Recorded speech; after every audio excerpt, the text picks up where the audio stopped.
Emma Raducanu breaks silence. "I'm not playing for money." Ahead of historic Queen's comeback, Emma Raducanu has made it clear money is not what drives her as she gears up for one of the most historic returns in women's tennis. The 2021 US Open champion and current British number 2 opened up during a press conference ahead of the brand new HSBC Championships at Queen's Club, where women's tennis is making a long overdue comeback to the prestigious London venue after more than 50 years. When asked by Sky Sports presenter Jackie Beltarao about the ongoing disparity in prize money between men's and women's tennis, Raducanu didn't shy away from honesty but chose diplomacy. "There is obviously a big difference," she said. "I'm sure a lot of players will say their piece on it, but I just prefer not to get involved. Whatever the situation is, I'll kind of roll with it. But I'm never really going to take a stand either way." At just 22 and reportedly worth around £10 million, Raducanu emphasized that financial rewards are not her main focus. "I don't feel like I'm playing for money," she explained. "Of course, I need to sustain my team, which is extremely expensive.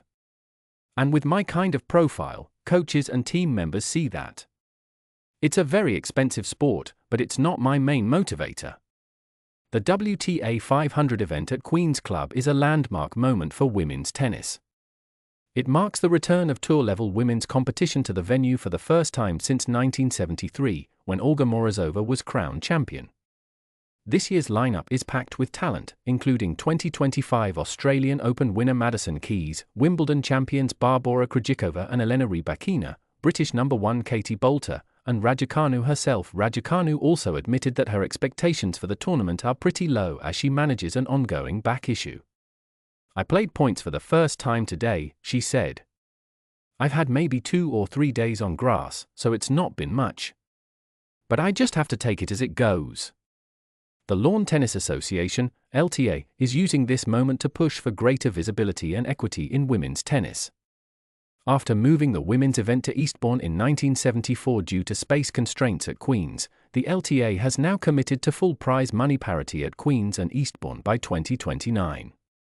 This year's women's prize pool is $1.415 million, an all-time high for a WTA 500 event of this size, but still less than half of what the men will earn at their corresponding ATP event the following week. Scott Lloyd, the LTA CEO, emphasized the long-term goal: "We are making significant increases to women's prize money. We're committed to growing women's tennis at every level and making these tournaments sustainable and profitable." As Raducanu returns to grass in one of the sport's most iconic venues, the spotlight is not only on her comeback, but also on the evolving future of women's tennis.